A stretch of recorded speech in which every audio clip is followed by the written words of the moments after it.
Hello, and welcome back to Katawa Shoujo. Last time, we pissed off Rin, and now she's mad at us, I think. It's the next day. Maybe she's not mad at us, but maybe she is. If she is, I think she's valid because we yelled at her for not being immediately decisive, which is very uncool. You're supposed to be nice to your friends. Frickin' punkamus, he sow. Are you sure you want to go? The weather that has been wonderful for all of June has finally taken a turn for the worse. The leaden skies drooping over the town look worrisome, and the air feels heavy and still, just like before rain. The forecast says there's a 60% chance of rain this afternoon. Maybe this will mark the beginning of the rainy season. Of course I'm sure. I've been waiting for this all week. I almost want to give her like a Valley Girl voice, but I'll refrain because she doesn't seem like she sounds like that. Emmy had planned a picnic at some nearby park with snacks aplenty bought from the convenience store, but with the weather this gloomy, it seems risky. I asked some other people to come too, but they didn't want to go because of the weather. We have to prove them wrong.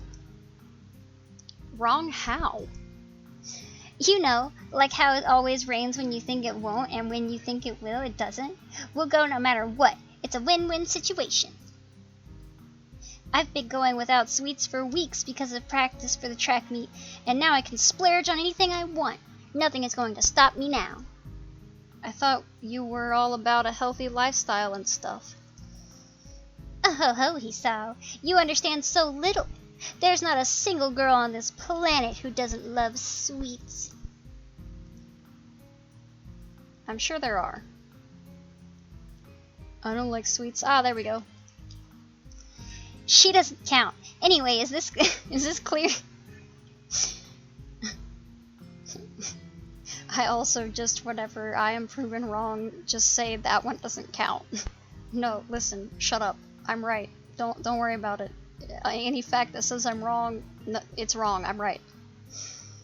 We go and eat our fill of sweets. Damn straight we will. Hell yeah, damn Skippy, get some sweets. Sweets in the streets.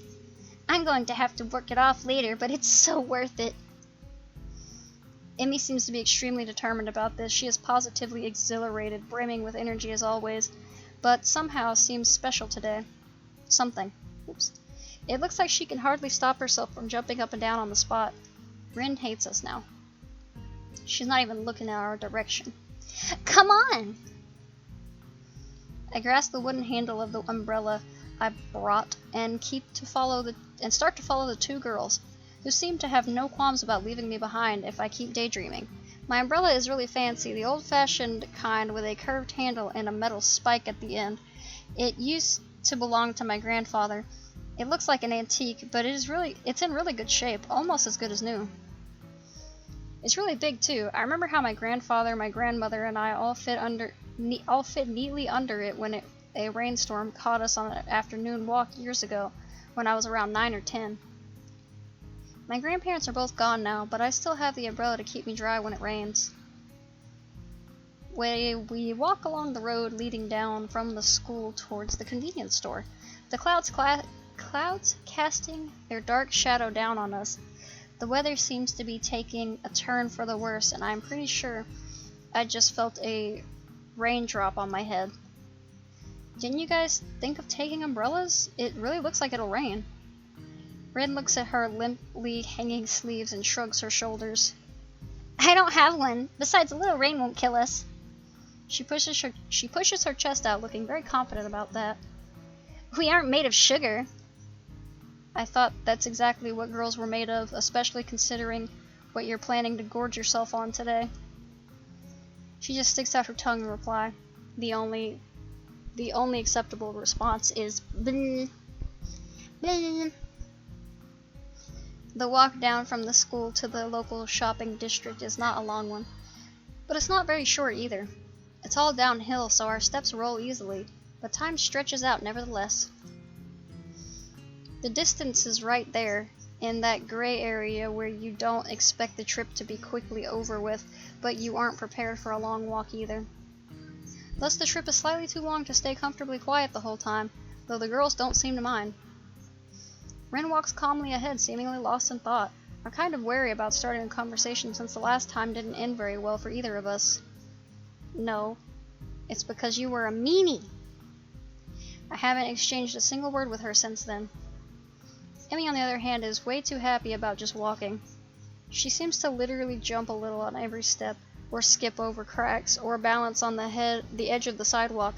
Every now and then she comments on something to which Ren replies in an automatic-sounding nonsensical way that makes Emmy giggle a little. As I reach the bottom of the hill, the first raindrops begin to fall. I feel one hit the top of my head, then two more hit my nose in quick succession. It's not one or two rain clouds anymore. The entire sky has turned shadowy gray, billowing rain clouds swirling right on top of us. Oh shoot, I guess we aren't going to have a picnic then. What now? Maybe we could have a rain picnic. A picnic in the rain. No, we'd all just catch a cold, and I don't like getting me or my snacks wet. I kind of like it. Not the snacks part, though. Emmy considers our problematic situation for a moment while I open my umbrella and lift it up, trying to hold it so all three of us get covered. Hey, Hisao, have you been to the Shanghai yet? It's a cafe somewhere around here, right? I've heard of it. It's a nice place. Let's go there and wait out the rain. If it's really just a quick shower, we can still go for a picnic. And if it gets worse, we'll just order cake there instead. Neither Ren nor I have better ideas, so with Emmy taking the lead, we start walking briskly along a side street. The cafe is only a few blocks away, but even with the umbrella, we can't avoid getting slightly damp. The rain keeps coming down harder and harder. Raindrops leave tiny dots on the black asphalt road, which then combine into big patches of pointless artwork being made in front of our eyes in mere seconds. It's pouring heavily, drumming on the hoods of the cars parked on the sides of the street, and already flowing in little creeks along the sidewalk. The yellow light shining through the rainwater streaming down the window looks very warm and inviting. Ting ting! We entered. I shake the excess water off the umbrella and head inside with them, following Emmy to a vacant table in the furthest corner of the small cafe. The place is almost full. Apparently other people had the same idea as Emmy, and now we are all stranded together here in this cozy little place. Cozy wosies. Varnished wooden pillars and paper screens mix with Parisian-style tables and chairs in discordant harmony, a contrast of old and new. Light jazz plays. It sure does. Quietly in the background, though it's mostly drowned out by the murmur of the customers. Not on my end. All I can hear is jazz and no murmurs. There's only one waitress serving the full house, frantically gliding from one table to another and trying to keep up with everything. To my surprise, I think I recognize her. I watch her deliver a tray of teacups and pastries to another table taken by Yamaku students, then take an order from a middle-aged couple sitting across from us before finally turning to serve us.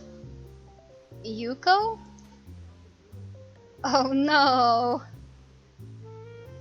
Baby. She needs another job. She's saving up. Poor baby. Now that she's close and facing me, I see that it really is her, the part-time librarian of Yamaku in full waitress attire. It's a pretty cute outfit, and she has tied her hair up in buns to match. It's a completely different image from her mousy plain style at her other job. Yuko blinks a few times, looking confused, then remembers that she was about to say something. Welcome to Shanghai. So you work here too? I thought you were a university student or something. Yes, that too. It's a part-time job, as you can see. It's Sunday, so there aren't any lectures. Good thing too, since today has been so busy. I'm wishing for another pair of hands anyway. I'm in a bit of a rush, as you can see. What can I get for you today? Emmy doesn't hesitate even for a second. Her eyes glitter like those of a kid in a candy store. Tea for everyone and cake for me. Yuko tries to stay as formal and professional looking as possible, smiling cheerily at the ravenous companion. Ah, yes, today we have a choice of strawberry shortcake, raspberry layer cake, or lemon meringue pie. Pie is not cake.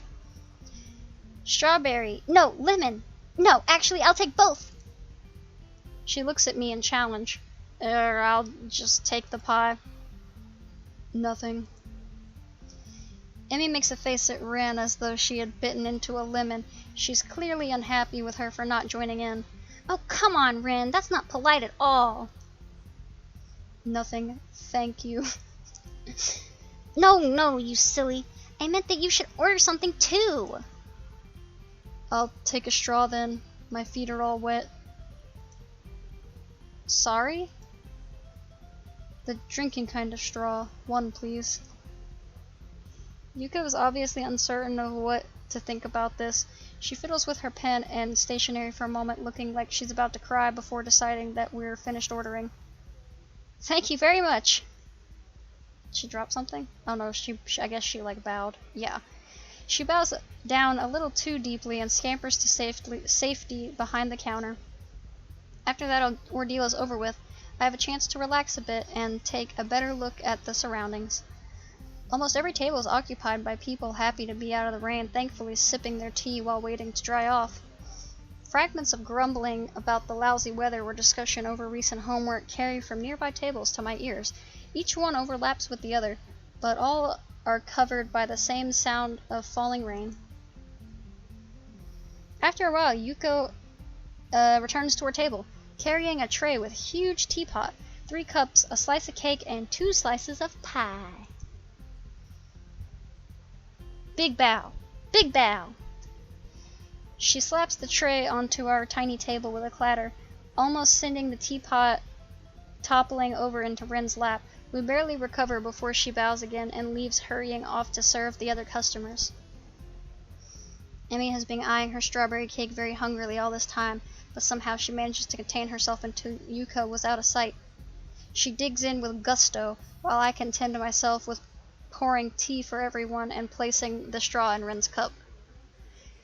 Ren looks at the way the tea swirls round and round in her white china cup, her eyes half closed, almost like she's being hypnotized. Cake, cake, cake. No, wait. Pie, pie, pie, pie, pie, pie, pie. I pick up my fork and eye the food in front of me. The pie I got looks perfectly done, a thick layer of meringue atop. Is that what that is? Atop creamy lemon custard. After having the first bite, I pause, savoring the combination of tangy citrus and smooth, sugary meringue. It's quite good, though a bit too sweet for me. Well, good thing you only get... Oof, good! She's talking through a mouthful of cake, already halfway through her slice, even though it's not exactly small. I want to taste some of that. You have your own!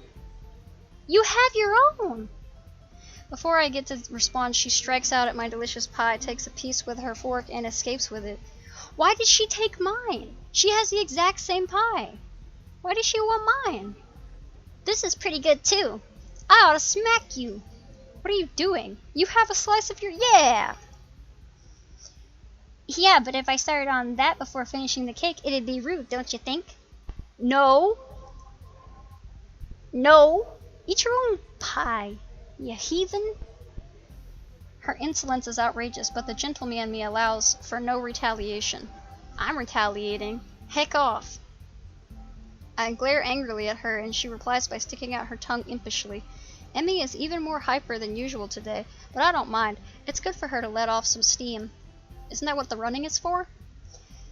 I take another sip of tea in my cup, as opposed to the tea in someone else's cup, like some people apparently are okay with doing, just stealing other people's drinks and food. You're rude. It's good and hot, even though I don't usually care much for tea, and the atmosphere in the cafe is very relaxing. I don't mind spending the rest of the afternoon here, not even after Emmy orders her second piece of strawberry cake and Ren spends most of the time staring fixedly at the rain streaming down from the heavens. Even Yuko rolls her eyes at the third piece of cake disappearing into Emmy's bottomless stomach just as quickly as the previous two. She stole my pie. Well, Despite the passing of time, it's still raining outside when we exit the Shanghai, though it seems to be letting up a little. Too bad it had to rain on your parade. Weren't we supposed to have a picnic? Emmy doesn't look too distraught over this turn of events. Nah, it's fine. We had a good time, didn't we? I feel really pumped up. It isn't even raining that hard anymore. I kind of want to hike back to school to get rid of this energy and work off some of that cake. She stretches her arms out and arches her back like a cat. After rolling her shoulders around twice, she smiles brightly. Man, I can't really run with these legs, though, especially uphill. I wish I'd brought my other ones. This notion sounds odd spoken so casually, but I guess for Emmy, changing legs is sort of like someone else changing shoes. Yeah, maybe if I walk really fast, that'd be kind of like running. I think I'll do that. I won't be able to keep up with that going uphill, though. I really am in bad shape, plus you'll get wet without an umbrella. It's hardly even a drizzle now. A few drops won't hurt. I think I'm gonna go to the track after I change my legs, too. Emmy, she's gonna get sick. You're gonna get sick, Emmy. Emmy skips away from the protection of my umbrella and goes on ahead at a brisk pace. Suddenly, she seems to remember something as she stops and spins around. See you tomorrow. Come eat lunch with us on the roof. I'll bring enough for 3. Ren and I are left to watch her wave at us and skip off again. Soon she disappears around a street corner.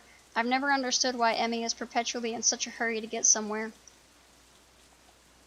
So, would you like me to walk you back to school so that at least one of you won't get wet?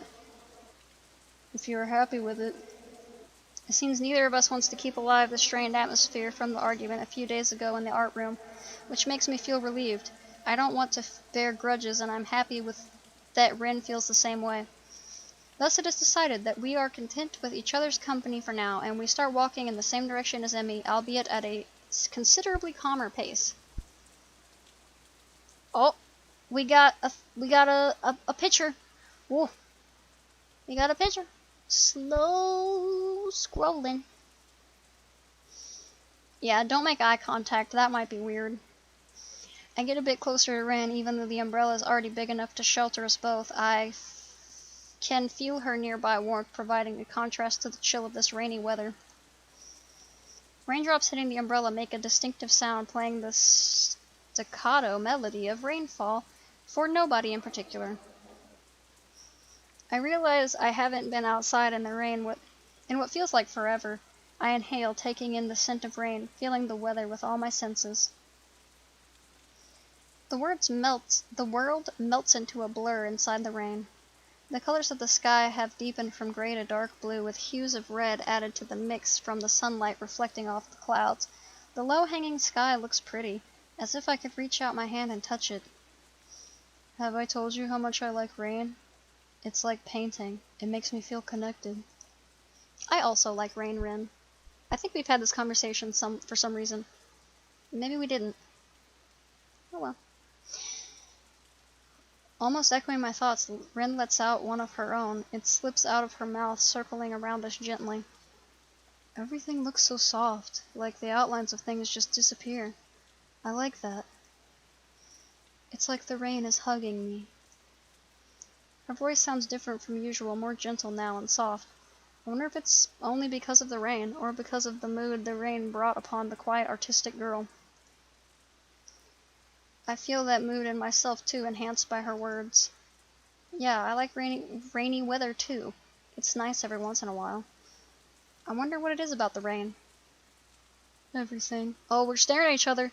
We're looking at each other. There's a connection. There's a connection, guys. Whoop, whoop, whoop, whoop, whoop. Oh, she has little sandals on. A silence follows the statement as it allows for no continuation. I decide to push the direction of the conversation a little. But you know, if you like the feeling of being connected, what's the problem with showing your paintings to others? Don't you want to be connected to other people? It's not the same thing. You're comparing apples to squids. I brought up the subject Ren wants to avoid, and it shuts her down again. The question stays hanging between us for the rest of the trip back to school, and I can't help wondering what on earth I could have said to truly reach Rin.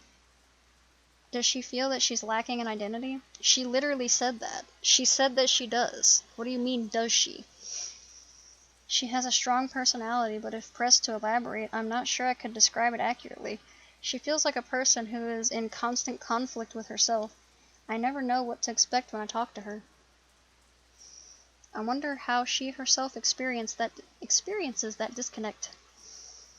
If Rin is asking herself every day, who am I, and obsessively paints images to define herself day after day, what does she think of that way of living? I'm gonna stop looking at her. The irony is, that's the exact same question I've been asking myself for the past 4 or 5 months. For me, it was miserable. I can only assume that its natural state for being... I can only imagine... Oh my goodness. I can only assume that it's the natural state of being for this girl. When we step in front of the dormitories, Rin turns to face me, as if sensing my thoughts from afar. Her gaze travels emptily past my left shoulder into the shapeless rainfall. Her dark eyes seem to suck the low ambient light into themselves, like a reverse mirror. That empty gaze lets nothing out. If I want to understand what's going on behind those eyes, I have to work it out myself. Rin opens her mouth, then closes it without saying anything. The silence lasts for a few more moments before she takes a step towards the dorm building door. See you tomorrow.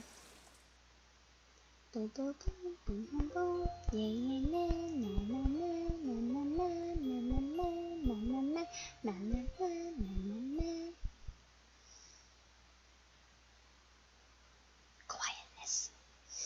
Alright, we're going to leave that off there. It seems we have somewhat reconciled for our sins, but she's still not super cool with us. I'm still not sure if I made the right decision with the you'd be a big hit.